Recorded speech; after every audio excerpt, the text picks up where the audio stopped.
Buying brand new furniture is expensive, and in the last couple of years, I've been finding and restoring old furniture for our home to keep the cost low as I work to transform every room in our house. But each one of these pieces had its own challenges. You gotta be kidding me. In this video, I want to show you the transformation of 6 unique pieces of furniture and how I incorporated most of them in our home. The first couple of pieces were these vintage carts that I got roughly 2 years ago. I got these carts from a house that I was remodeling at the time, and they were in pretty rough shape. All the furniture was left behind, and I was able to sell most of it, and I even put up a free listing for what didn't sell, but unfortunately some of it was too far gone to fix or nobody wanted it, so it ended up in the burn pile. And these carts were part of the furniture nobody wanted, but I decided to save them. I didn't want to just paint them because they would have looked boring. I wanted to transform them into something that can be better used. Something that was really important for me in this project was to keep it as low cost as possible and to bring them back to life. I started by disassembling the carts, and as you can see, the casters were really rusty.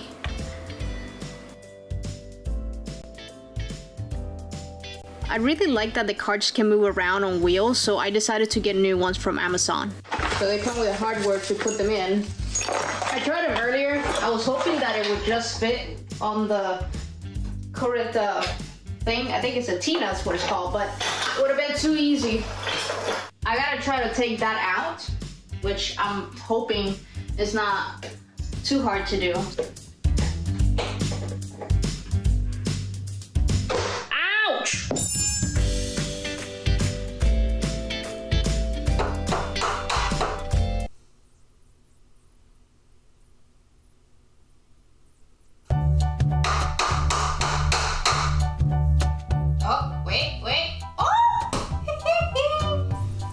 It's coming out, it's coming out.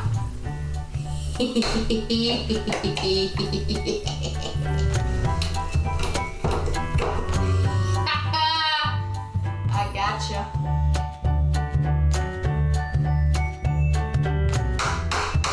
Okay, here's a close-up so you can see what I'm dealing with. This thing is stuck there. I have been trying to get this out for what seems to be a very long time. But the wood is splitting, so I'm just trying to take it out. I can repair it. Oh wait, there you go, it's out. I can repair it, but I was hoping that I didn't have to. Oh, finally. I noticed the hardware was pretty rusty, so I got new nuts later on.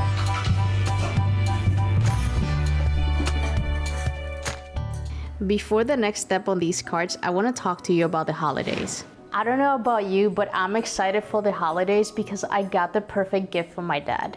If you've been following my projects, then you know that my dad and I have worked on a bunch of projects together. And this Christmas, I'm going to be sending him a watch from Original Grain, which is the sponsor of this video. And you can save over $100 at www.originalgrain.com/DIYTiff. They're running $100 off Christmas sale, but you can use code DIYTiff to get an extra 10% off.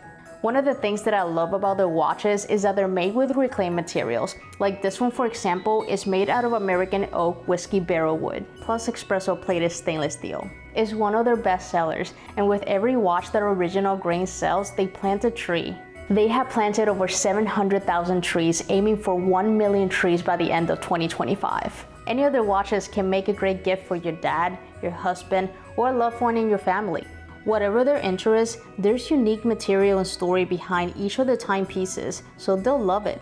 And you can save over $100 at www.originalgrain.com/DIYTiff. They're running $100 off Christmas sale, but you can use code DIYTiff and save an extra 10% off. Now I have to ask my dad not to watch this video until after Christmas, so he doesn't know what I'm getting him. So I went back to my shed and I found this piece right here, and I think that's gonna work, so I'm gonna use this as the top. I measured the width and the length of the tabletop, and I cut it to size using a table saw.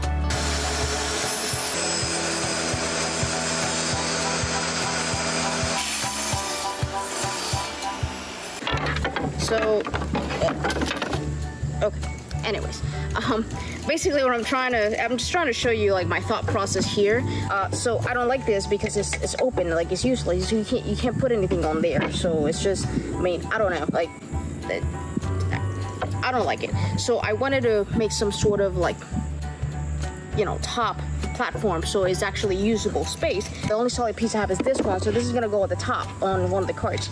Now this one, it's the second shelf, I am going to put these across, and they don't have to. I am going to just put them just kind of apart enough to where it is a shelf, you know, you can put more stuff on there, but it's not as open as that.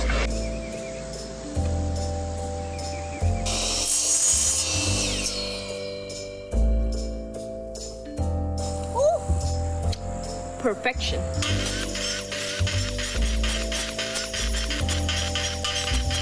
This is the general idea. All right, so I decided on the second table, I'm also gonna do the same thing with the strips, and I really like this size. In order for me to get the same size, I'm just gonna clamp that there. I'm gonna put that as a spacer, so to make sure that when I cut it is the same size as the ones I already have.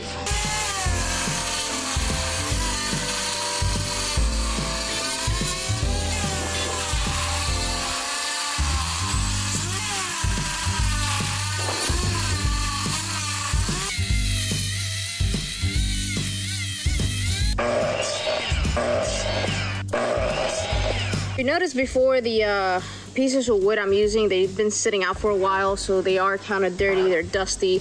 I'm using TSP to clean it. If you don't have TSP at home, you can use degreasers and just really good cleaner. But obviously like degreaser, quart cutter. Quart cutter is one of my favorite cleaners too.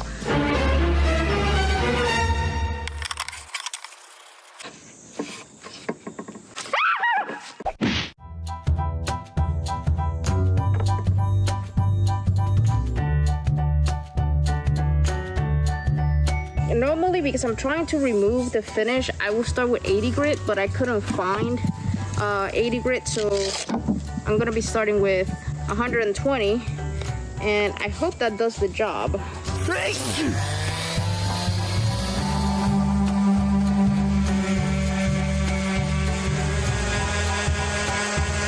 The round sander didn't get to the corners, so I used a sanding block. That's to my shoe again. No, no, no, no, no, no, no, no, no, no, no, no. He wants to get in my shoe. No, it's my shoe.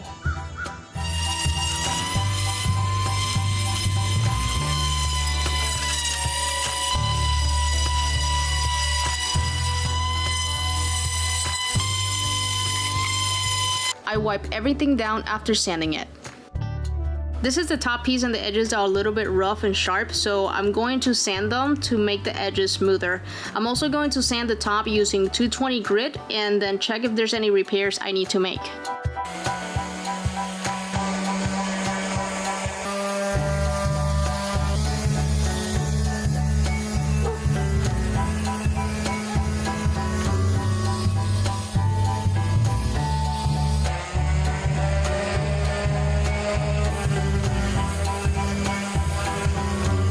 I'm also sanding each individual piece of wood because they're a little rough after I cut them.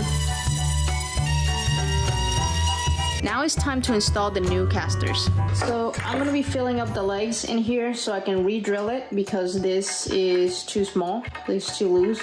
And I'm gonna be using wood filler high performance, mixing it up with a screwdriver because I don't have a stick here right now. This comes with a little tube of hardener, so you're supposed to mix it. It's kind of, I want to say, kind of maybe like an epoxy.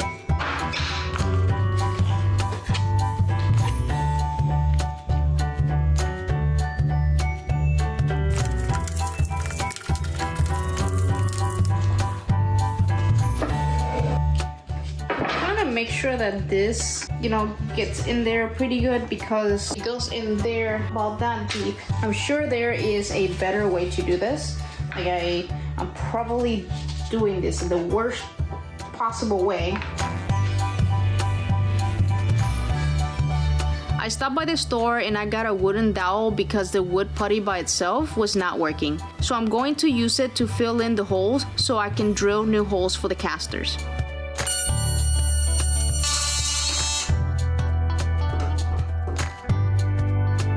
Look at that, perfect. So another thing I'm gonna do is fix the crack. So I'm just gonna use wood glue and clamp it.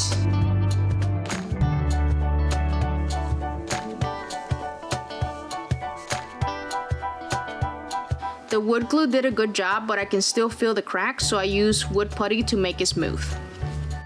So the instruction says that this cleans up with acetone, so I got nail polish. Nail polish remover. Thank you. Nail polish remover. So I just gotta find a drill that is about that size. I think I'm gonna start with this one. And the first thing I'm gonna do is I'm gonna mark the length of this with tape so that way I don't drill in too far. And I've also decided that I'm gonna drill a smaller hole first and then the bigger one. I just don't wanna risk cracking it or anything like that, so I'd rather, you know, pre-drill a smaller hole first.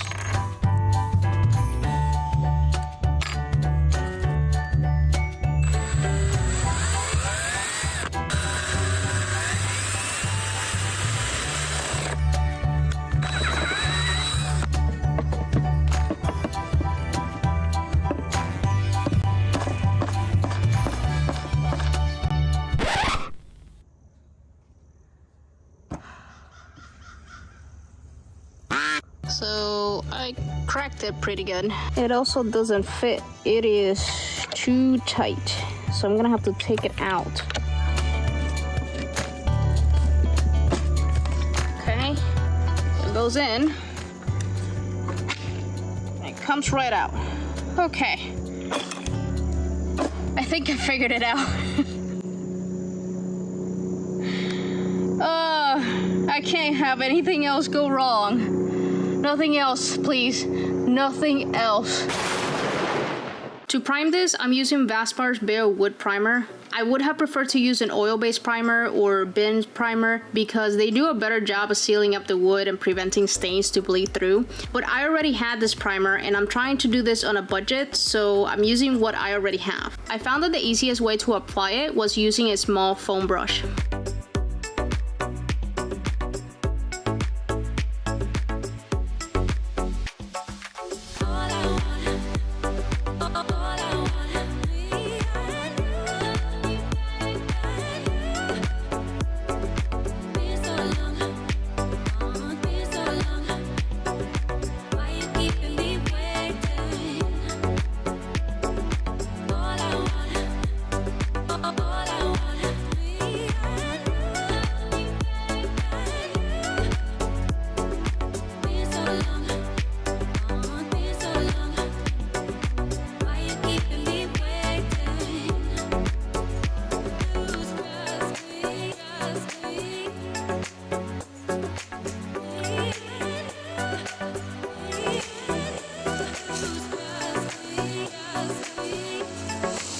I missed a spot.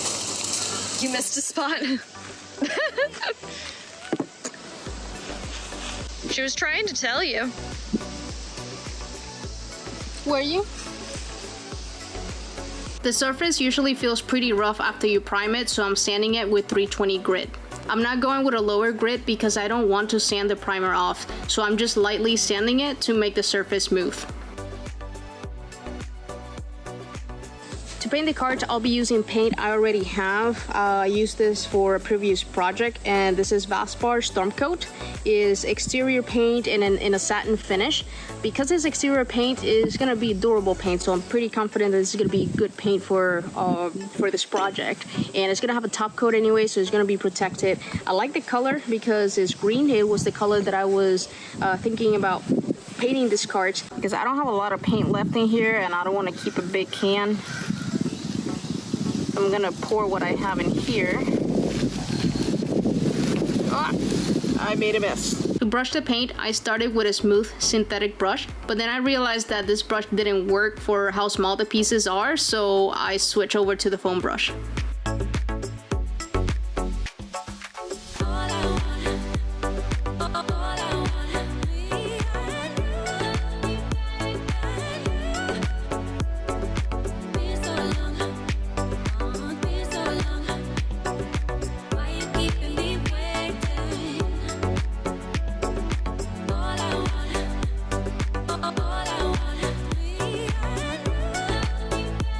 After painting a couple legs with the brushes, I decided to use a foam roller.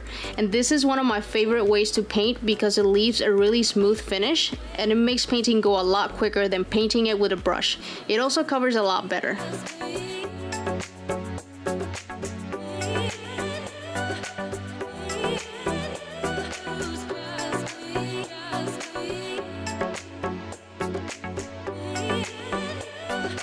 Here what I'm showing is the comparison of the foam brush versus the roller.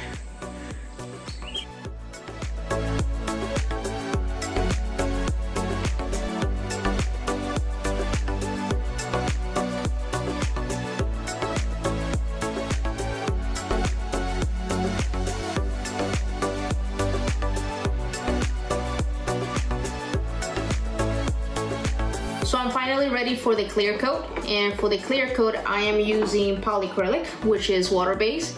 The instructions recommend that I do 3 coats of this and that I sand in between, so I'm gonna go ahead and do that.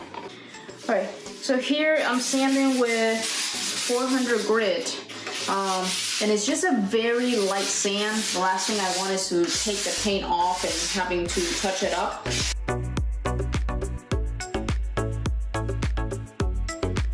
Just to give you an example, you see how that, when I sanded it, it scratched off the surface on there. So that was like a little bump that was there.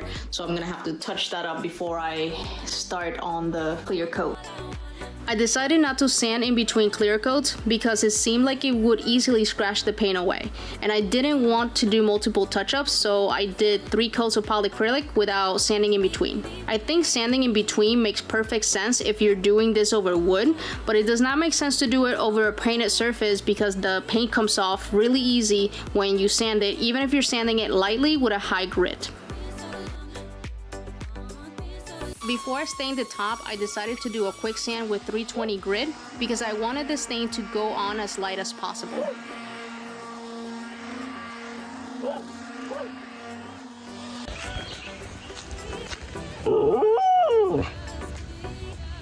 Say that again? Before I start staining, I like using a wood conditioner. This prevents the wood from looking blotchy. I have stained before when I don't use this and I don't like how the stain looks. It just looks uneven and blotchy. This prevents that, so I'm gonna use this first. And according to the instructions, I'm supposed to let it sit for 5 to 15 minutes and then I remove the excess away.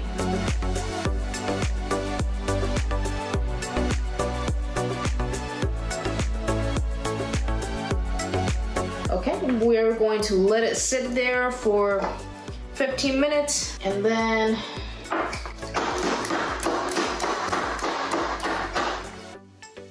we'll be ready to stain after that. When you're using stain, you want to stir it pretty good, especially like scrape the bottom. Sometimes there's gunk that gets like, that just sits at the bottom. So you just want to mix it pretty well.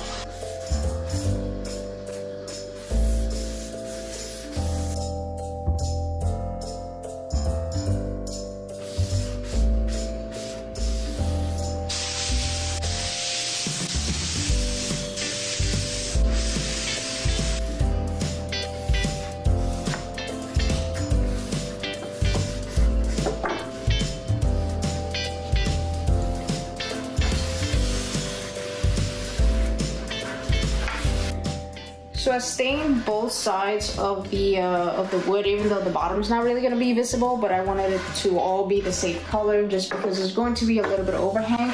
But what I wanted to show you is, this is the top sides that I used the wood conditioner, and look how nice and even it looks. And then at the bottom, I just stained it, so I didn't use any wood conditioner.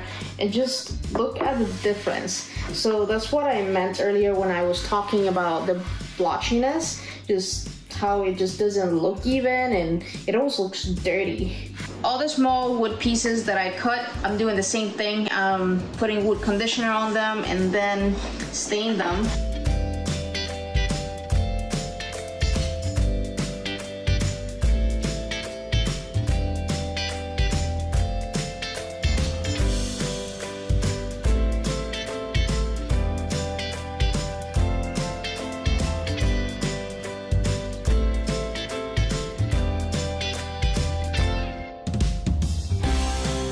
I'm applying polyacrylic on the wood knots to make sure that they are sealed. I decided not to repair them or make them smooth because I like the character that it adds to the top. And this shouldn't really be a top that gets a lot of heavy traffic like a dining table, so sealing them should be fine.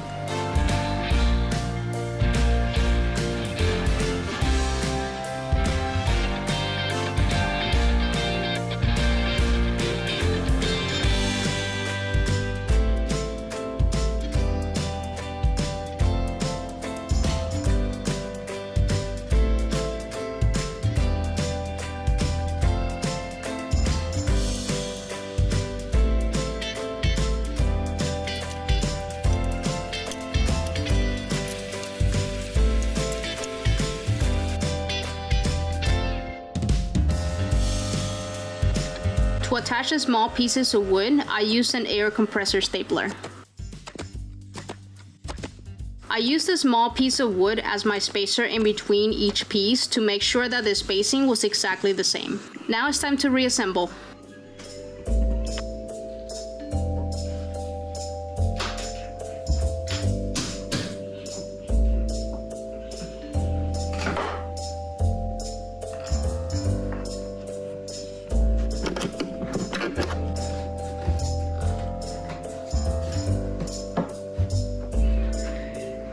Now let's take care of those handles, shall we?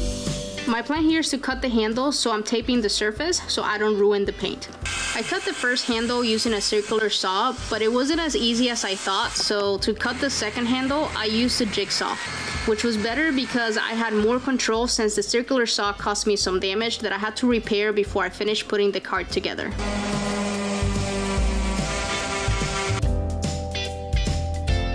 So what is that, like sawdust and peanut butter?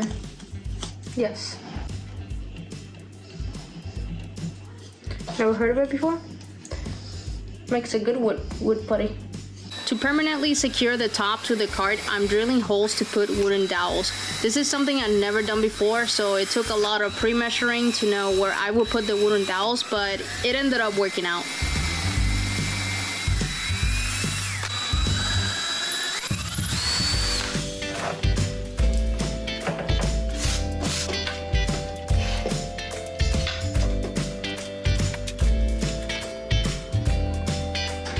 So I drilled the holes on one side here to line up with these. The pegs, gotcha. Yep.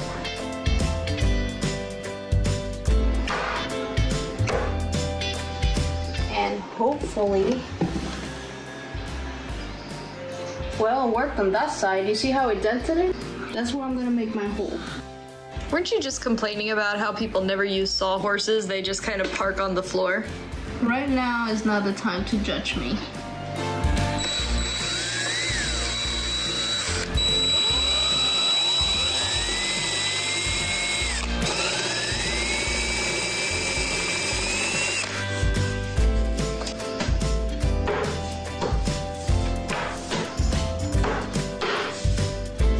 Oh my God, I think it lined up. Look at that.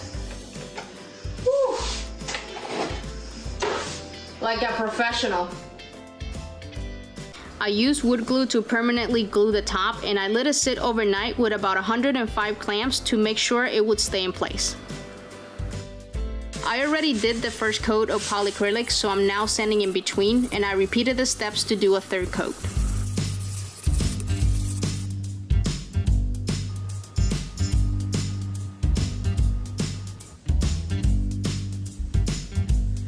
I did 3 coats on the small pieces of wood as well. Since I cut the handles off, I decided to add a pull knob on each side.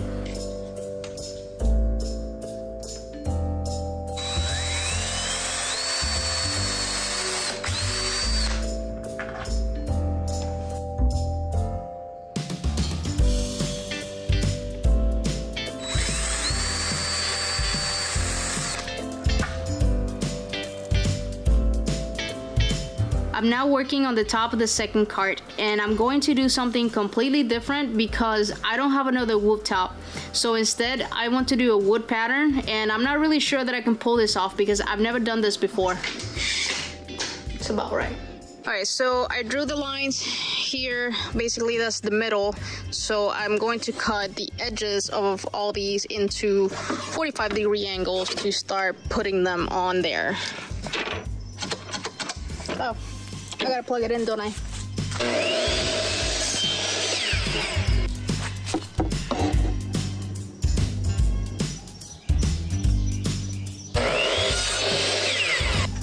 Woo! Perfect!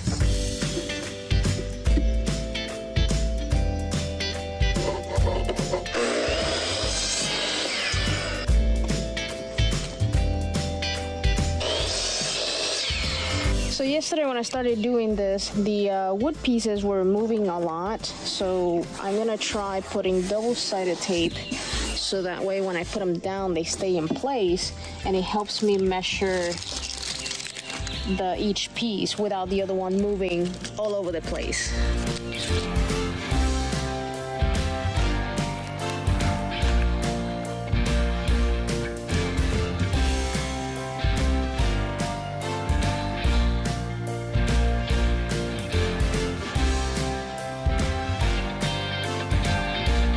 I'm all done putting all the wood pieces, and it's not perfect because the middle didn't quite line up how I wanted it to, but I think it looks good for the most part.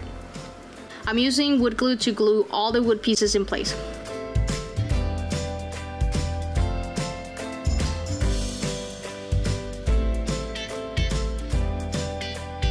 I'm about to sand the top, so I'm covering the painted surface with tape so I don't ruin the finish. I'm sanding the edges of the wood first so they don't feel sharp and so they have more of a rounded edge because they don't sit flush with the edges of the cart, but this will help it blend in better. I'm going to fill in all the seams with wood putty since this can be used as a surface where you can put drinks, and I don't want any moisture or liquids to seep through. Yo, what's this? Where am I?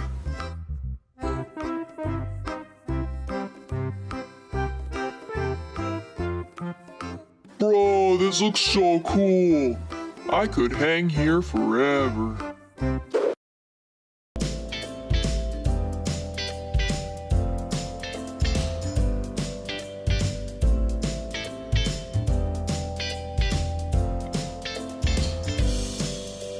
After the wood putty dried, I sanded it with 220 grit. I noticed some tiny spot I missed with the wood putty, so I used wood glue to fill them up.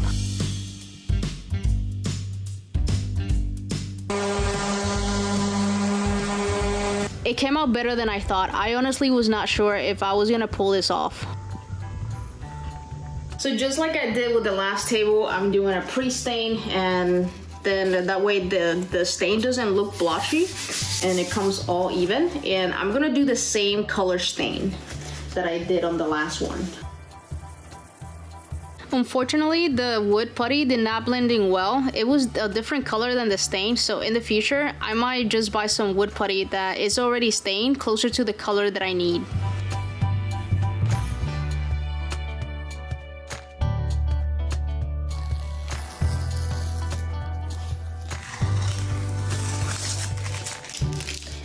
Why does every step has to be so tedious?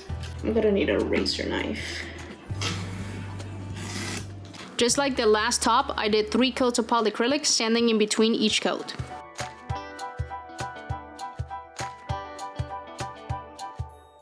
Before I show you the final shots, I want to go over what it costs to do this project. I already have most of the materials because I have leftover paints from other projects, and I like buying oops paint from Lowe's or Home Depot at a discount. I also had a lot of scrap wood, so I didn't really spend a lot. What I spent the most money on was the casters. They were $30 for both sets. I bought the wood to make the wood patterns, and that was $10. The rollers and the brush was $20. The wooden dowels and the nuts, that was only a couple dollars. So I came out of these projects for both carts for $64 out of pocket. And this is how they turned out.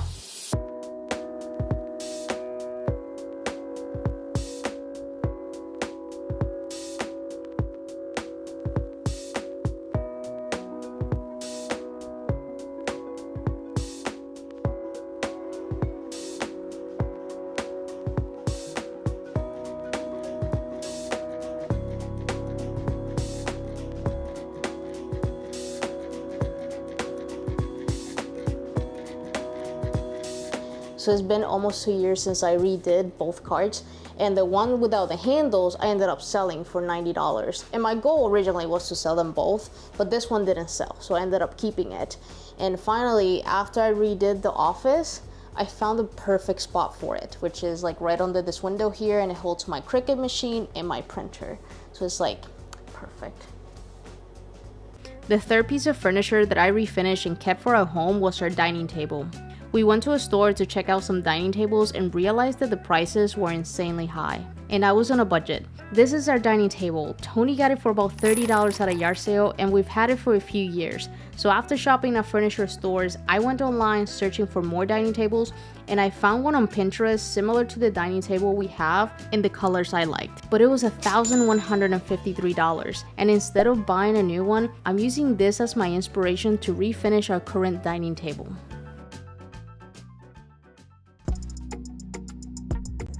To make the process easier, I'm going to flip the table very carefully. That works. This is one of those extendable tables, that's why it has the hardware underneath, but I won't be using that. To clean it, I'm using TSP, which is great to prep surfaces before painting them. Sand it, I'll be using this liquid sander.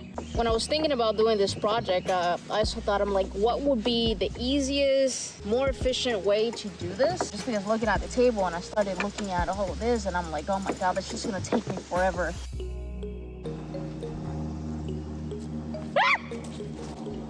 Tony, make sure you delete that out of the video.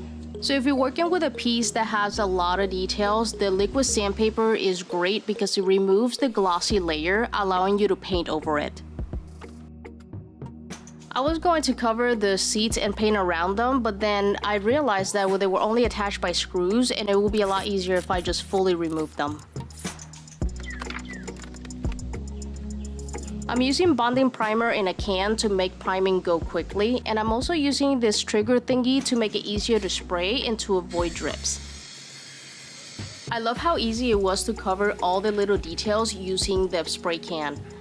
Priming helps paint adhere to the surface, and it also prevents stains from bleeding through the paint. I noticed there were some drips, which means that I sprayed too much or too close in one spot. Try to catch the drips before they dry, otherwise you will have to sand them later.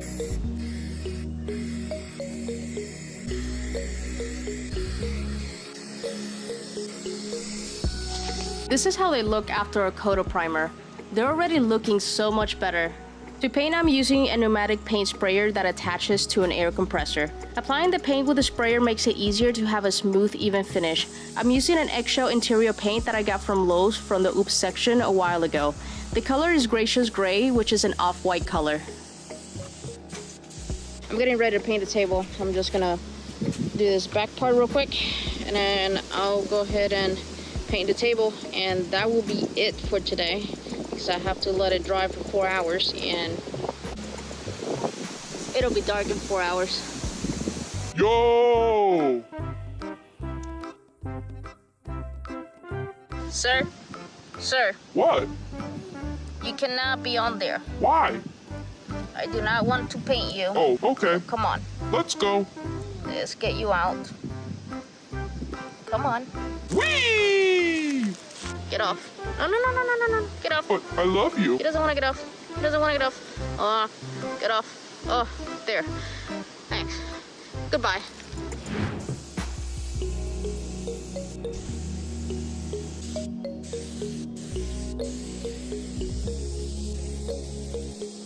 Because this is an old table, it has some cracks and areas that need to be repaired.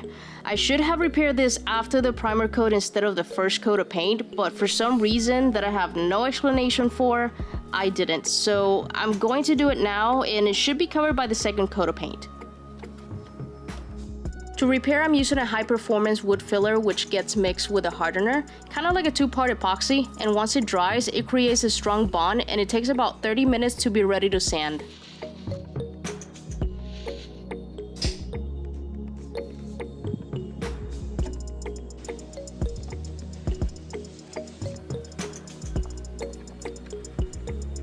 To sand the repair spots, I'm using 320 grit. I didn't go any lower because the surface is already painted, so I don't want to remove any of the paint. After I finished sanding all the repair spots, I did the second coat of paint. If you're using a sprayer, cleaning it right after you're done using it is very important to avoid the paint drying and clogging the sprayer. For the top coat, I'm using polyacrylic. Polyacrylic is a water-based protective coat, and it comes in different sheens. And for this project, I picked the satin finish. So I had to take off running because I noticed that when I started spraying, it was spraying on too thick and it started dripping. I think that happened because I have the sprayer too high and the polyacrylic is very thin compared to the paint.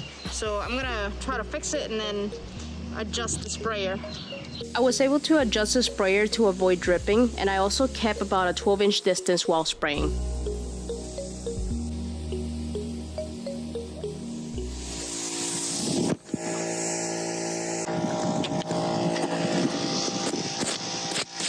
Sorry! I want to give our dining table a light distressed look, and I already had this antiquing wax, which I plan on using to give it an aged distressed look. To apply it, I'm using a chip brush, water, and some disposable rags. I started applying the antiquing wax, but then I didn't like how it looked. Instead of the distressed look, it was looking more like it was just dirty, so I decided to try something different, which was applying the black gel stain to give it a distressed look. Here's a comparison of the black gel stain versus the antiquing wax. I ended up painting over the antiquing wax to start over the distressed look with the gel stain instead. To apply the gel stain, I used a chip brush and very lightly applied it to some of the areas around the chairs and the table. The rags and the water I used to wipe off any excess. Because I wanted this to be a light look, I made sure to do it very lightly. The gel stain is very strong, so you have to be careful with it, and I recommend doing a little bit of practice on a different surface until you get the hang of it.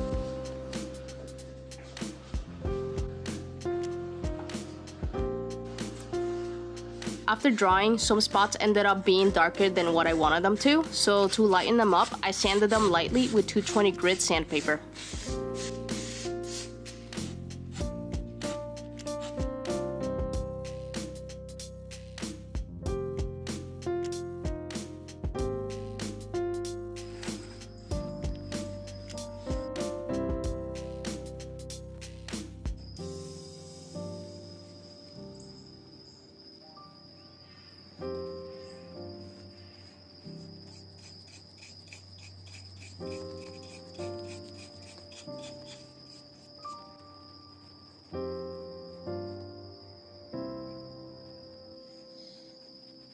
Peekaboo. As you can see, it was getting dark outside, so I had to finish staining the next day.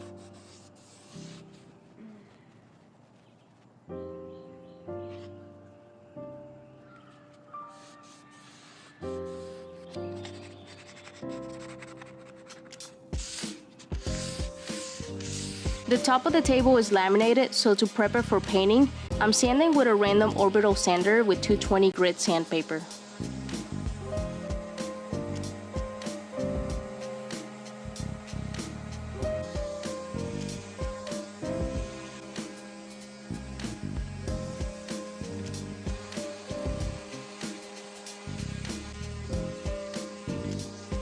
Before priming, I'm fixing a chip area on the top using the same high-performance wood filler I used before. After the wood filler dried, I sanded it until it was smooth and even with the top surface. I cleaned all the sanding dust off, and then after that, I primed the top with the same bonding primer I used for the chairs and the legs.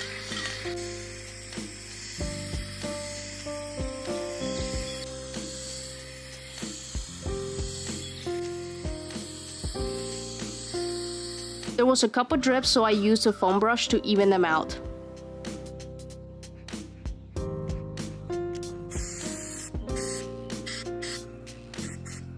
I was priming on a cold day outside, so I sped up the drying process by using a heat gun. Then I did a second coat of primer on the top. Laminate is one of those surfaces that is hard for paint to stick to, so I wanted to make sure that I covered it well with the primer. The polyacrylic requires 3 coats, so I did the second coat after I got done sanding the top.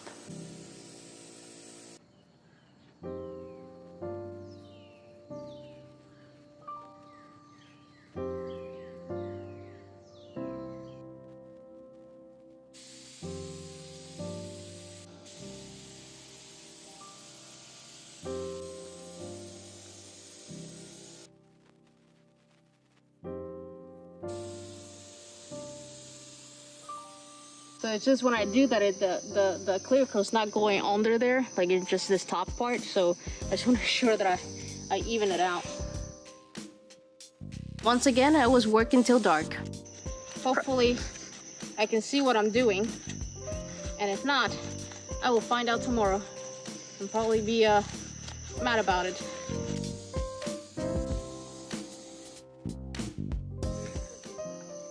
Make Tiffany go up the stairs first, Chris. Because Tiffany is significantly shorter. Him strong like bull. Him twice the size of you, Tiffany. 1, 2, 1, 2, 1, 2.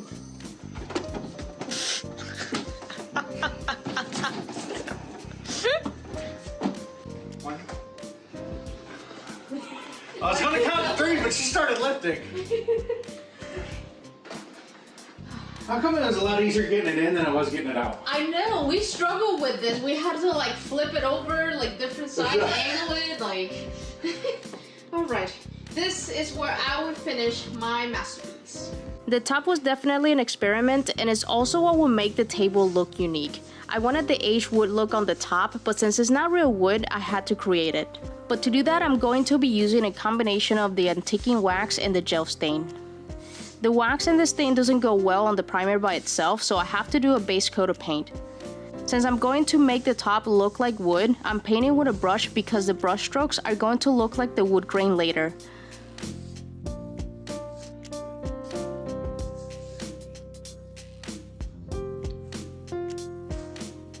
I noticed some bumps after I did the first coat of paint, so I sanded those out and I did a second coat of paint.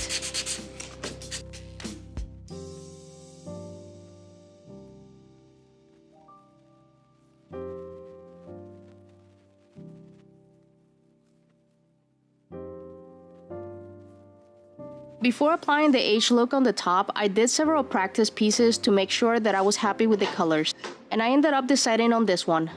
For the brown undertone, I'm using an antiquing wax. The wax goes on pretty strong, but after you wipe it out, most of it comes out leaving random streaks of aged look.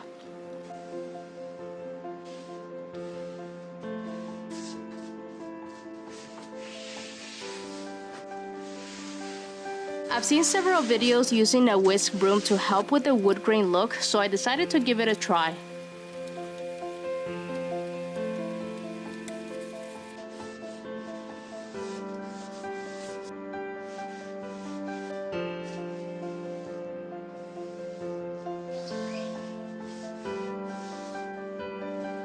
I only did one coat, but you can do multiple coats depending on how dark you want it to be.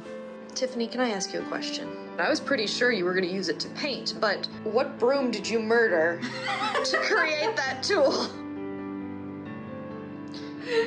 Did you destroy my broom? No, you don't have a broom like this that I know of. Oh, did you? Because then, that means I didn't have to buy one. I am using this to kind of create the wood grain, which is pretty cool. I am a little scared because of how strongly this came out. So after the antiquing wax dried, I then applied the black gel stain using the same method as the wax, brushing it on and wiping it off. Do that, and it's supposed to create your wood grain.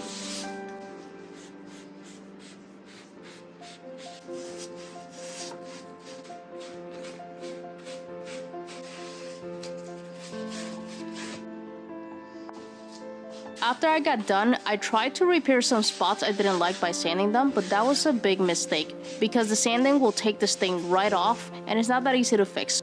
So I recommend just leaving it alone.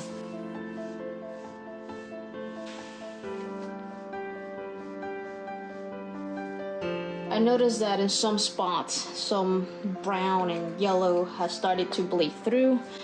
And I'm pretty sure that's because I didn't prime those spots correctly. Or like I just didn't prime them well enough. So, you know, it's mostly in the corners and things like that. So the primer probably when I was spraying it, it missed it. You know, I mean, to fix it, you kind of try to sand it down and do the coats of paint again. But I'm going to try to just cover it up with the same aging color. For the top coat, I use Wipe On Poly. I use this product because the gel stain is oil-based, so I wanted to seal it with an oil-based product, and also because oil-based is more resistant than the water-based top coat. I did 4 coats, allowing it to dry in between. While I was waiting for the Wipe On Poly to dry, I did the last coat of polyacrylic on the chairs.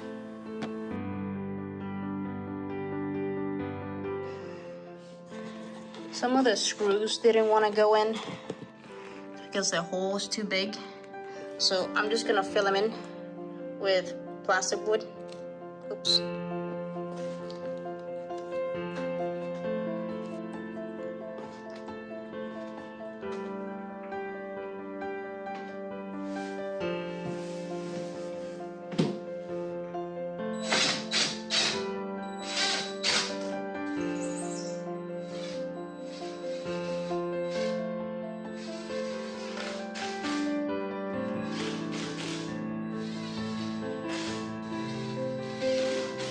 So while I finish putting this together, I'm going to go over the cost of the materials.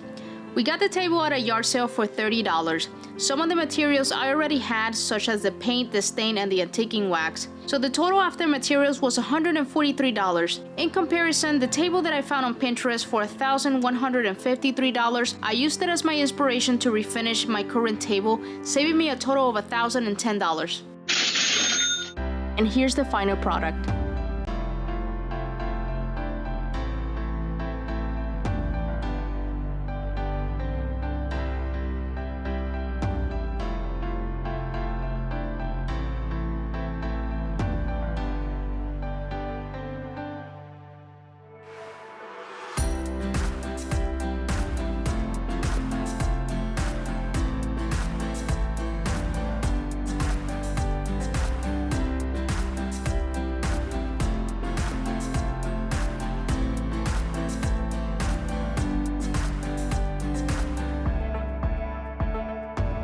So it's also been about 2 years since I redid this table, and full disclosure, I wish I would have done something different with the top, specifically the clear coat. I don't think the Wipe On Poly was the best idea because it scratches really easily and there's a watermark, so I learned how to use coasters.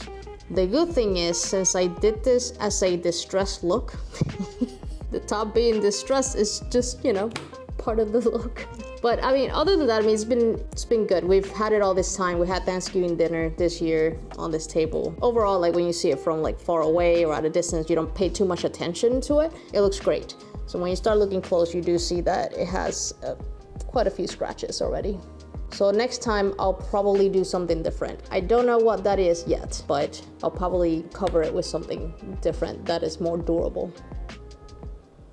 The last 3 pieces of furniture to restore were more of a recent project because I was working on redoing my guest bedroom, and my goal was to use free furniture, and I already had this little dresser that was left behind when our roommate moved out. The problem is that it's too small for the space and it's outdated.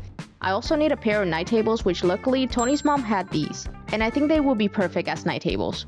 The problem is that they need quite a bit of repair. So it's in bad shape. But you can't beat free furniture, so I took up the challenge to fix these up and make them look brand new. Alright, so the first step is to clean them because they're a little dirty. I got out my collapsible table so that I can work having everything at eye level instead of on the floor. My back and my neck would appreciate it. This thing has like a paper under it. Some of these pieces at the edges are being stubborn. I'm just cutting them off with a utility knife. All cleaned up, but as I'm taking a closer look, this is gonna need some repairs. Okay, I'm just gonna wipe it down with some crook cutter. Since I'm going to be painting these night tables, it's important that I clean them thoroughly so that the paint bonds properly. The paint I will be using is Beyond Paint, and one of the recommendations is to use an all-purpose degreaser. They have been sitting in storage for a very long time, and that's why there's so much built up on it. I like to start cleaning them while they're upside down, that way I don't miss any spots, especially under the surfaces, which is hard to see when you're looking at the furniture upright. It probably would have been a good idea to use a sponge or something to scrub them with, but I didn't think of it at the time. What is the purpose of this? Should I take it off? I think I will, because I have to clean this. Huh, interesting though. It's interesting that it has a wire like under the table, and I wonder what the purpose of it is. My best guess is that this table got wobbly at some point and someone tried to make it more stable by using hooks and wire to tie the legs to each other, but I'm going to try to fix it in a different way. Oh, so it's in bad shape. So as I'm cleaning this furniture, I'm also brainstorming how I'm going to fix them later. I didn't know the state of the tables when I got them, and I was hoping they were in good shape, but they need a little love. And I have to deal with this before I paint them because I don't want them to fall apart. To clean the dresser, I pretty much did the same thing as the tables. I wiped them down with crook cutter inside and out. I think I figured out how I want to repair this. It's in pretty rough shape, but it's also like not that bad. I think the worst part is probably the leg because it's completely separated. I literally have to add to the little platform here so it attaches back to the leg. So that might be a little challenging, I don't know. And then there's like just a bunch of dents and scratches, and like the corners of the legs, some parts of it are missing. So my plan is to use high performance wood filler, which I've used before to repair pretty much anything. It's a 2-part wood filler and it's supposed to bond really good. Okay, you see how there's a chunk missing here? So my plan is to take some blue tape, and then I'm gonna put the wood putty on there, let it dry, and then sand it to shape. This has a 15-minute cure time, so it's important to only use what you can use in 15 minutes. Oops. You gotta be kidding me.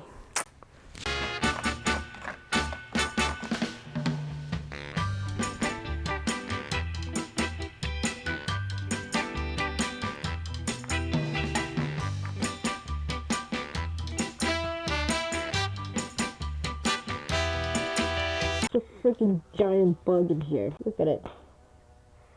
You see that? Okay, it left. Now I can continue working. I have to say, I've done quite a few repairs, but they're usually on flat surfaces. This one, where I have to try and shape it by sanding it, is the first one for me. So at this point, I'm not sure if this is gonna work. It just feels like I'm doing plastic surgery on wood.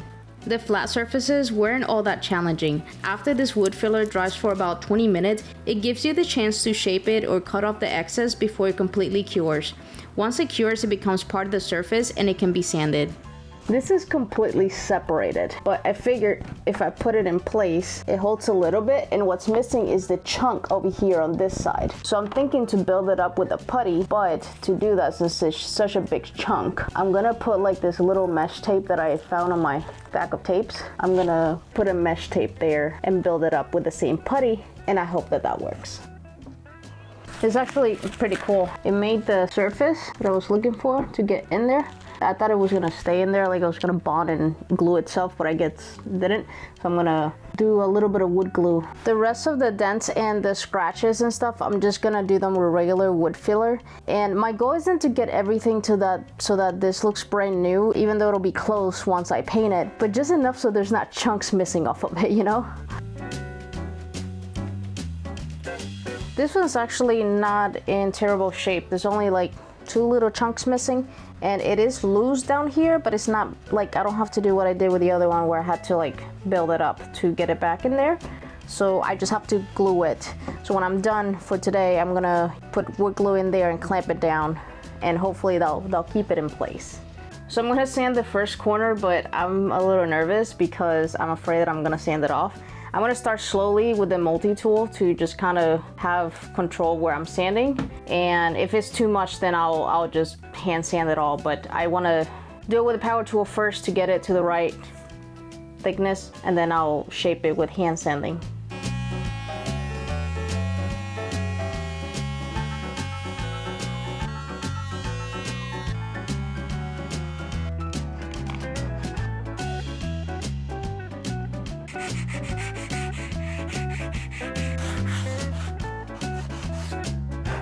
It worked. Like that chunk that was missing, I built it back up with that wood filler. I'm pretty impressed. Is that perfect? Like I might have to do like a second coat and sand a little bit more to like shape it perfectly, but the way it was before, how there was a chunk missing versus now, is like not really gonna be that noticeable once it's all painted. These tables used to belong to Tony's grandma, so while I'm bringing them back to life, let me tell you a little about her. At 80 years young, she was still hand sanding and refinishing some old dining chairs to bring them back to life. So I like to think that she'll be happy to see her little tables made new again. Tony's grandma was quick to accept me into the family and was happy that Tony and I worked so well together. I didn't get to know her for very long before she passed away, but Tony has told me lots of stories. You're so cute. I think I'm getting my face washed.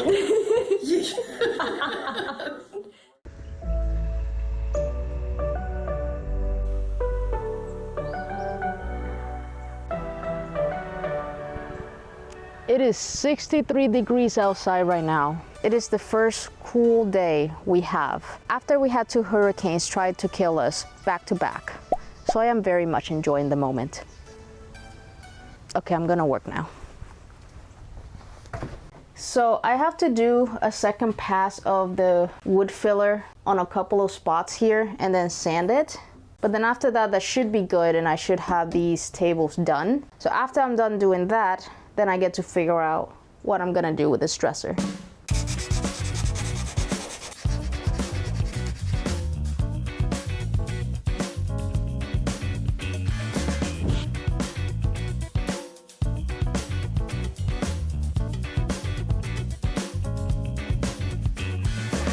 After I was done repairing the tables, I glued the legs with wood glue and then clamped them all in place. Let's talk about this little chest dresser over here. So when I did the one-day makeover, I used this as a night table because this thing is really small. And I went through trying to finding a bigger one. It didn't work out. So I'm gonna keep this one, and my goal is to make it a little bigger, especially taller. I wanna add at least 6 inches to it. And I can't really make it much wider unless, I don't know, I really do some modifications, but I wanna see if I can add like an inch, inch and a half to the width also. So the way I'm gonna do that, I'm gonna build some custom legs. First, I wanna add like a little skirt, this that you see here. It's not necessary, but I'm thinking it'll add like 3/4 of an inch on the height. And then I can do legs that are 5 to 6 inches high. And then maybe on the side, I'm thinking to add like a little trim around it to just add a little something something. And then I'll change the top so that I can make it a little bit wider.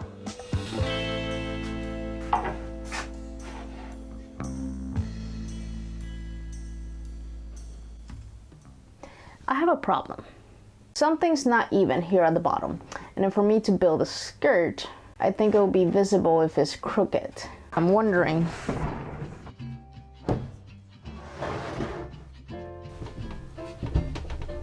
Yep. So this wobbles, which means I think maybe if I shim the bottom, I might be able to get that bottom part straight to where when I build that skirt, it's all even.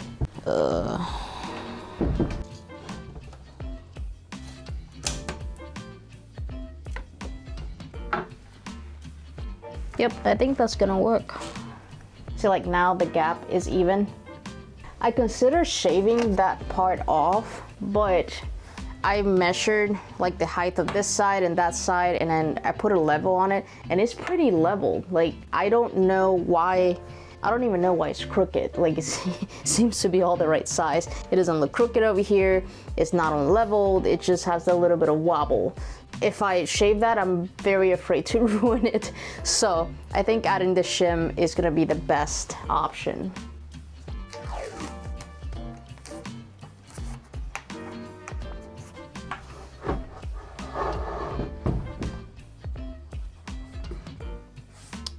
There. Oh, no, it's a little bit of wobble. Every problem has a solution, and sometimes you just have to stare at it for a while to figure out what the answer is. And sometimes you just need the internet. My shim idea is not gonna work because it's still wobbly. I looked up online to see if there was a ways to fix this, and then I saw this guy sanding the legs of a wobbly chair, so it gave me the idea of sanding one of these legs to make it even and not wobbly, and hopefully even out this front part over here that's bothering me. All done. I sanded it. Now it looks even here, and no wobble. It's good. Okay, ready to make some legs.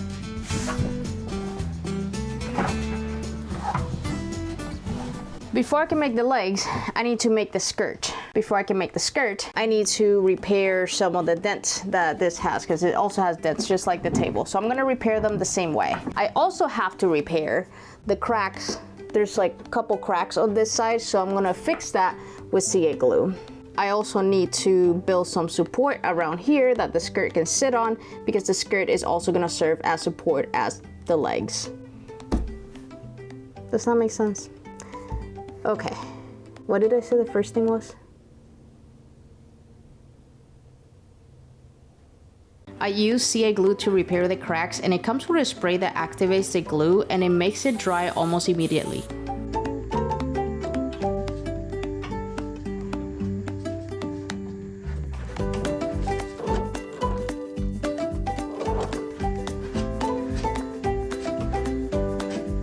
Okay, so now for the skirt, I don't even know if it's called a skirt, I just call it a skirt. But it's basically this trim that's gonna go right underneath it. I don't want it to be plain and square, and I forgot to look at the store if there was like decorative trim that I could use, but I didn't get any, so all I have is flat pieces of wood. So I'm gonna take the router and make a decorative edge. And routing something this thin is a little tricky, so I'm using this kind of as the base, and I'm gonna secure this with screws so that it doesn't move while I'm routing it. And then I have it secure with clamps on the sawhorses. I don't think it's the best setup, but it's the best I can do for now because I don't have a router table.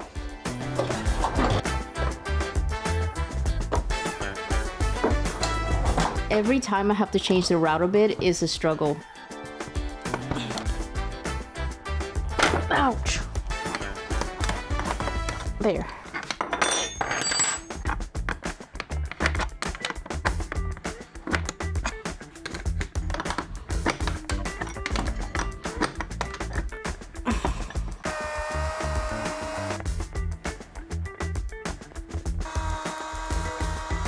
I was doing a couple of test cuts here at the edge to see what height was the right height. I think I got it, so now I'm just gonna go ahead and do the whole thing.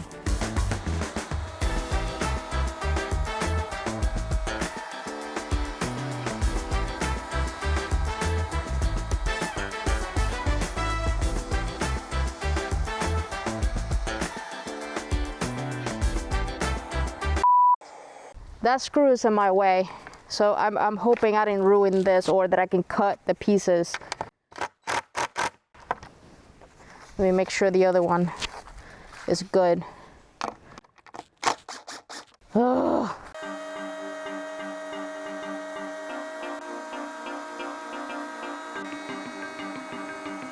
Tiffany, I have a question. I can't even figure out how to phrase my question. What? You look a little like, Oh no, the microphone.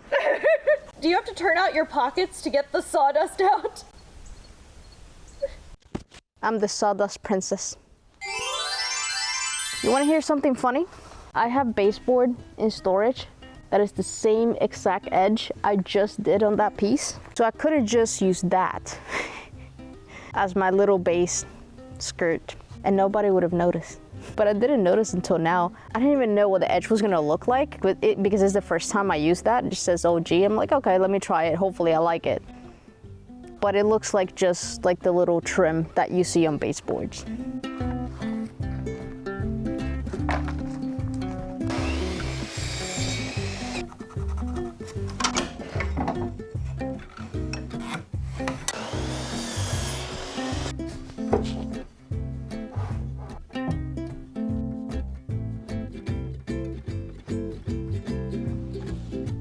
All right, so I have the little decorative trim done for the bottom, but it's wobbly because it needs more support here. So I'm gonna use scrap wood to go all the way around. And the legs are gonna be mounted to this. So the reason I want it to be that thick is because this is going to be the base, or like what the legs attach to. For scrap wood, this can go here in the back. That can be in the front.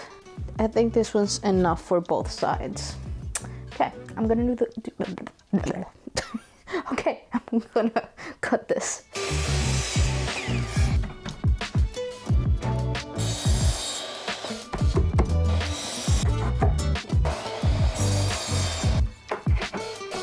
So I got it all framed out. I just gotta secure it in place for this back piece because there was nothing here before. I used a thick piece of wood and I'm gonna secure it with pocket screws and wood glue. And these, I'm just gonna use nails and wood glue. And that is gonna make it thick enough to hold the trim that I'm putting and to support the legs. So part of why I'm doing this too is so that there's enough support for the legs.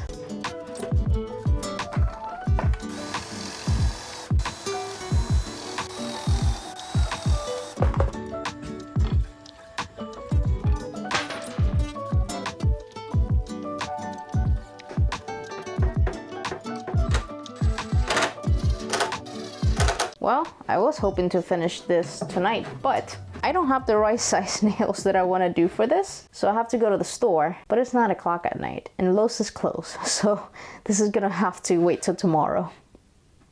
These nails are not really meant to hold a lot of weight. I mean, they're very thin, so I don't think they have any structural support. I just put a bunch of them on and I use wood glue for extra strength.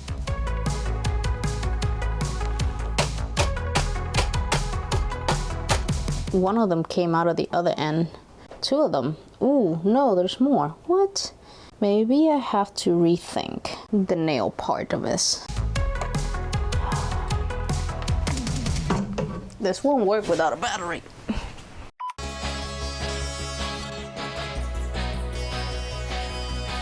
Ooh, see that spark? What's a few more repairs? I don't know why I decided that nails will be the best idea to do this instead of just using screws, which I have hundreds and hundreds. After I got done overcomplicating this project, I then started sanding all the repairs of the dresser.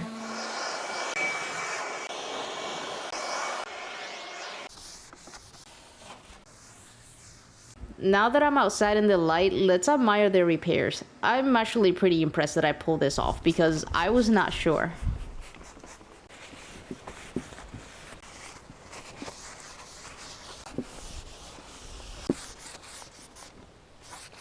So my plan with this dresser is to paint the box, and the drawers and the top and the legs that I'm building are going to be stained. So I have to sand this off to where the stain comes off so I can restain it. I started sanding with 80 grit to strip the stain off, and then I went up to 120 and finished up with 220 grit. Some of the sides of the drawers were a little rough, so I sanded those too.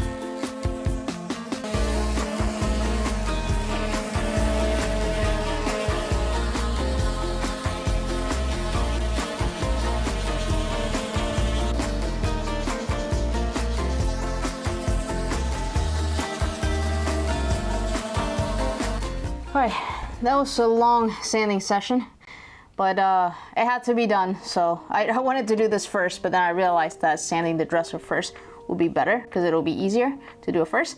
So now I'm gonna put the trim that goes at the bottom. I put this one up already with the clamps and I glued it. I'm gonna use wood glue and nails. And nails should be okay for this one. Now these are long over here, so I'm gonna mark them now that this is in place. And now I have the mark of where to cut it.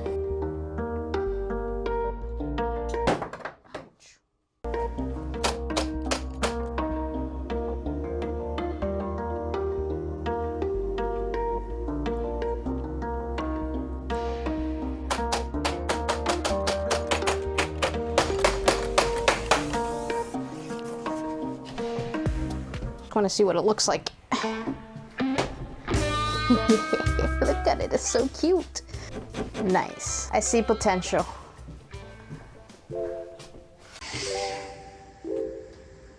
Finally, I get to build the legs, which I've been really excited for. To build the legs, I'm gonna use a 1x3 and a 2x2. The design of this wood base I'm building is not something I came up with. I actually got this idea from DIY Wife. She has a tutorial on how to make this base and I pretty much follow that. I've been a longtime fan of DIY Wife's channel and I remember watching this video a long time ago and wanting to make a furniture base at some point, and I finally have the perfect piece of furniture to try this on. To make the angle on the front, I just kind of eyeballed it and marked it where it seemed right, and then I turned my miter saw to match the angle and it ended up being 10 degrees. This seemed like a pretty dangerous cut, so to make it a little bit safer, I put a piece of wood on each side of the leg and clamped it down so it wouldn't move. I also left the leg pretty long so that I could hold it while I'm cutting. It's recommended to do this with a hardwood like red oak, but I decided to do it with pine to keep the cost low, and also because I wanted the stain color to match with the drawers, and I can tell that the drawers are made out of pine. They came out perfect. Look at that. Okay, now I'm gonna cut them to size. After I cut all the pieces to size, I made pocket holes so that I could attach it later to the bottom of the dresser. I also did a quick sand with 220 before assembling.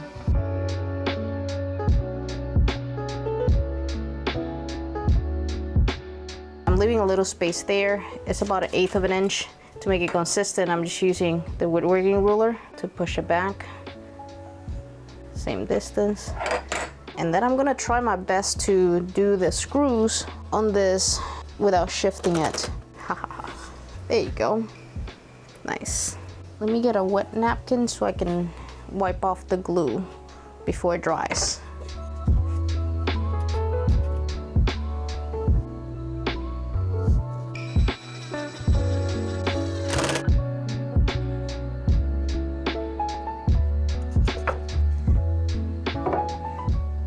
I did have a little mess up, probably because I was holding it by hand. So this was supposed to be flush with the top of the legs, and it wasn't on the first side, so I just made it equal on both sides. You see how there's a gap. However, this little trim right here, since this is upside down right now, when it's standing, I don't think that's gonna be visible at all, and as long as I make it even, this shouldn't be a problem. Like, it'll look like it's supposed to be like that, if that makes sense, but it was actually a mistake.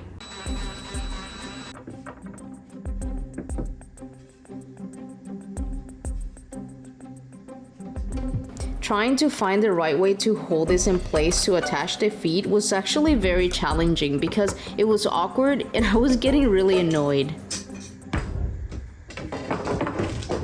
Gotta be kidding me.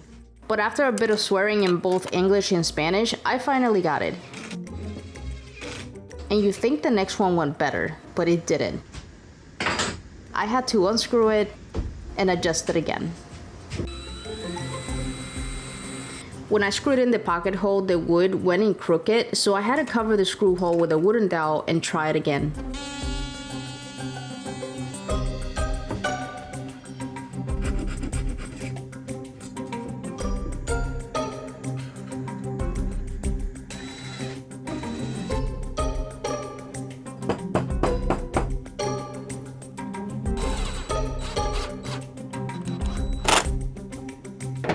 And those last 3 pieces kicked my butt. But came out nice. Very nice. Okay, what now? I'm not gonna attach them yet because I gotta paint this and this gets stained. So it's better if I leave it separate for now and I'll attach it at the end. But I'm very impatient. I like to see what things look like.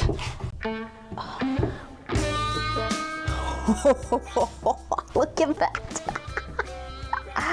That looks really nice. I can't believe I pulled this off. It's loose, so it's probably why it's wobbling. We'll see. I keep thinking that I'm ready to paint. There's actually more steps that I have to go through. So, let's talk about the sides. Remember, I might do something with the sides. Hi, this is future Tiffany. I'm going to save you some time from my 2-minute explanation on what I was doing and just tell you that I didn't do anything with the sides. I just didn't know it yet, so let's skip to the next step. I'm gonna take this top off. It looks like it's all screws. Let's see, I'm actually scared about this part. Oh no. I was hoping that this right here was kind of attached to these, because they have staples, I can see it, but it is so loose. I'm just afraid that, no, it shouldn't lose support. Okay, I'm freaking out for no reason. Ignore me.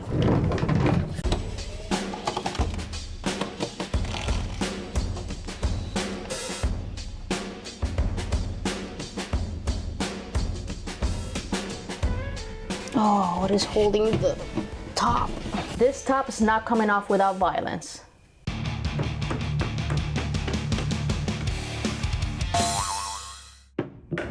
My screwdriver just broke. Look at this. What in the world? Why? Come on. Oh, there it goes again. Oh, wait. Okay. Nope. Still not. Okay, came up this side. This side. Man, what's holding it?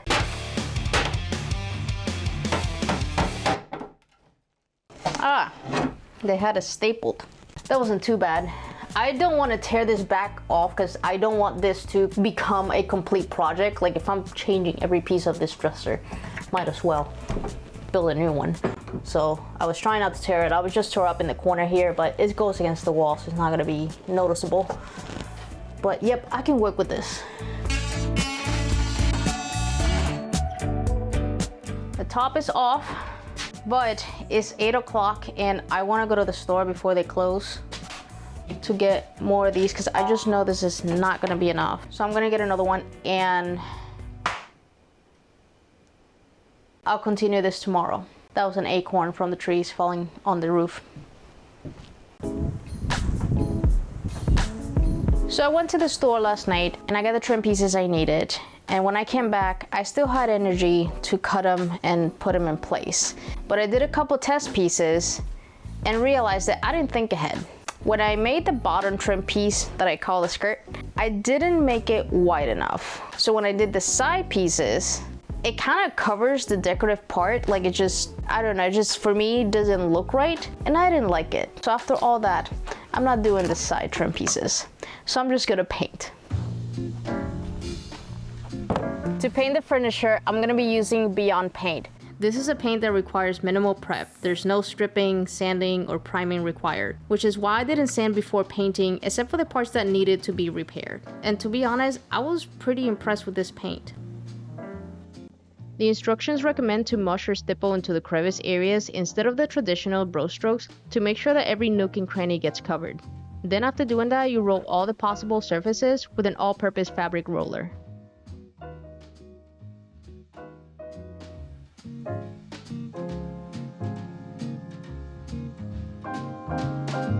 Most surfaces can be covered within 1 or 2 coats, but for the little night tables, it took me 3 coats to cover it completely, but the dresser only took 2 coats. There's a 2 to 4 hour dry time in between, and the paint formulation is slightly textured to eliminate brush marks, but that texture helps cover imperfections on older pieces like this.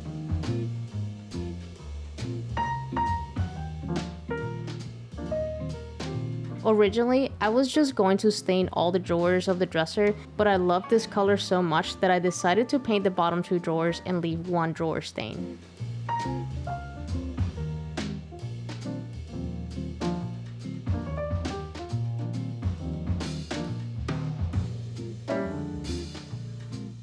While the paint was drying, I had to figure out what to do with the top, and I was going to route it the same way I did the skirt at the bottom, but then I decided that I wanted a simpler look. Ow! So I got this 1/8 of an inch round over bit to round off the edges. After that, I did more sanding, and then I started staining.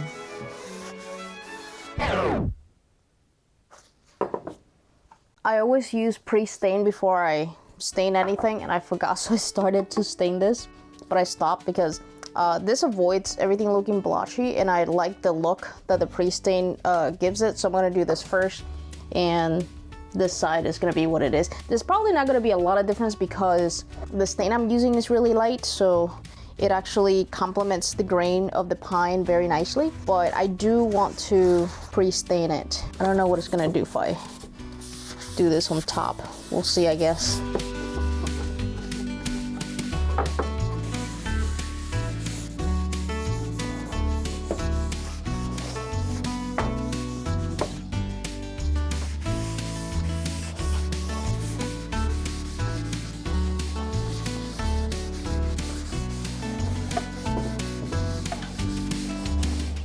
And now everything's stained. The interesting thing though is that none of these look the same color. And I hope, I hope this looks good when I put it all together, because this looks kind of the way I want it to. It's like nice. The golden pecan it does give it that golden touch, but it's not too much, it's not too yellow. The problem with pine is that pine's really yellow. So I was trying to pick something that wasn't so yellow, but then look at this. Very yellow, but it does have the pre-stain still on it, so I think it's just wet from that, so when it dries it should be lighter, hopefully. And then this one, because this was stained at a darker color, I think it also turned out to be darker than the legs. Anyways, I just hope this whole thing looks cohesive when I put it all together, and it's not like 3 different colors going on, but it is what it is at this point. So now I just wait for everything to dry.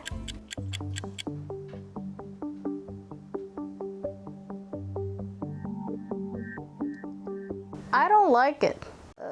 It's a little too yellow, which is the problem with pine. Part of me wants to leave it because I really gotta get this done.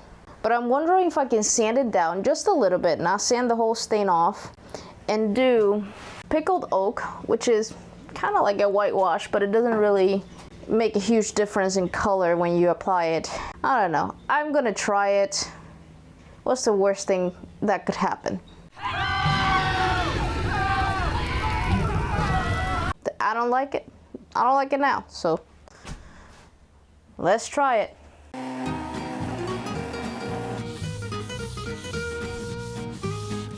I think the one that bothers me the most is the drawer, because it's really yellow. And it's because it was stained before, and even though I sanded it off, like I think like the stain is still part of it there. So anything that I put on there is just gonna be a stronger color. It's also like a much older wood, and you know, pine gets yellow over time. So I think that's what bothers me the most. But let's try to fix it.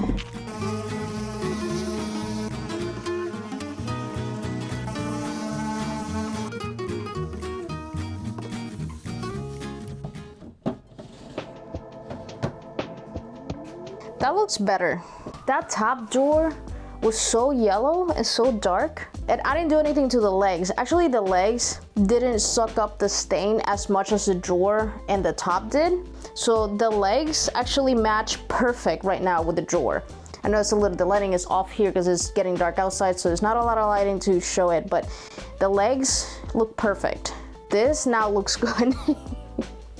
And the top looks a little bit lighter than the drawer, but that's okay. I like that whitewash look for some reason. This is what I did on the last bathroom I did. I built the countertop and I did like a whitewash. I think maybe that's what I was looking for. I should have just followed that same process, but I also like trying new colors because I don't know if I'm gonna like them. I always hope that I do. The other color that I liked was this one right here, which is Puritan Pine. But the problem is, someone in the comments told me that Puritan Pine, they don't make it anymore.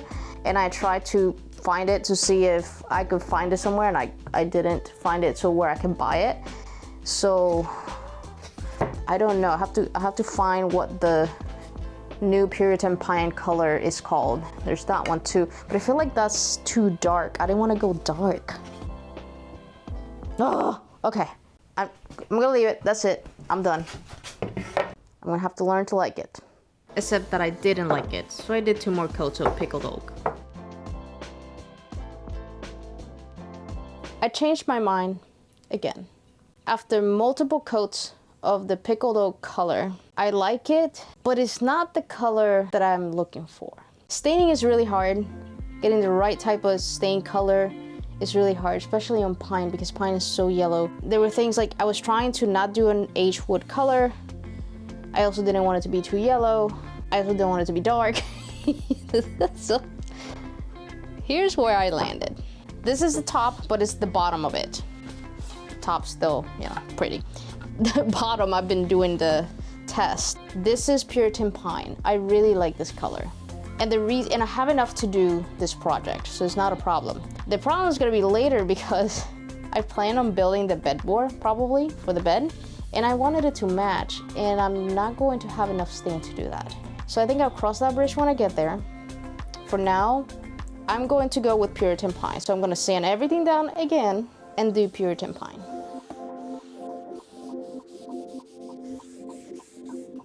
I like it.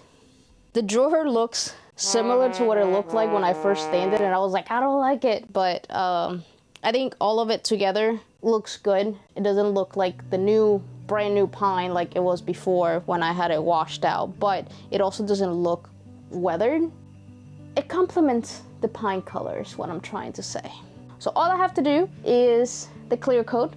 I'm gonna do a coat of brush on polyurethane on this, sand it, and then do a second coat with a wipe on poly. The drawer and the legs, I'm only gonna do the wipe on poly just because it's easier to apply and they don't really get a lot of wear.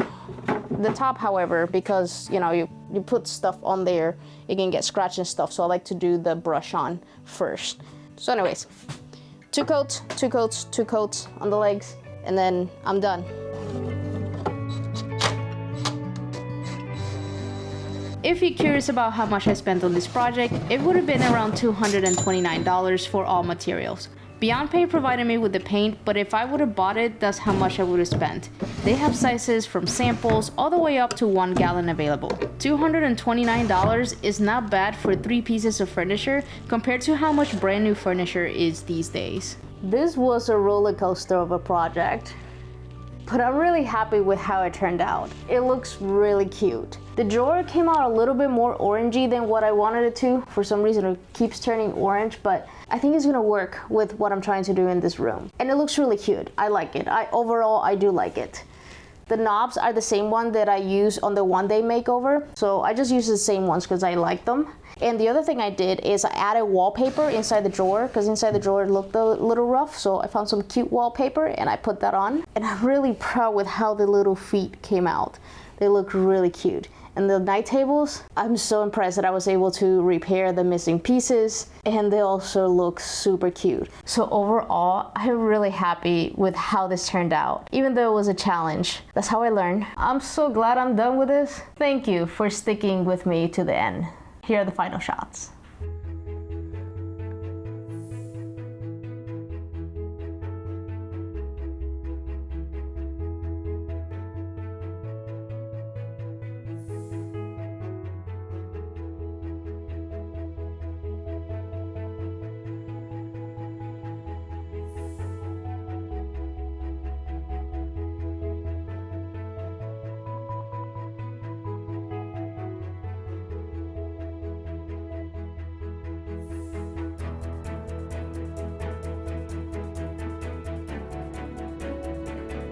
These 3 pieces now sit in the guest bedroom that I just newly renovated, and if you haven't seen the series yet, I highly recommend it. Let me know in the comments which was your favorite transformation.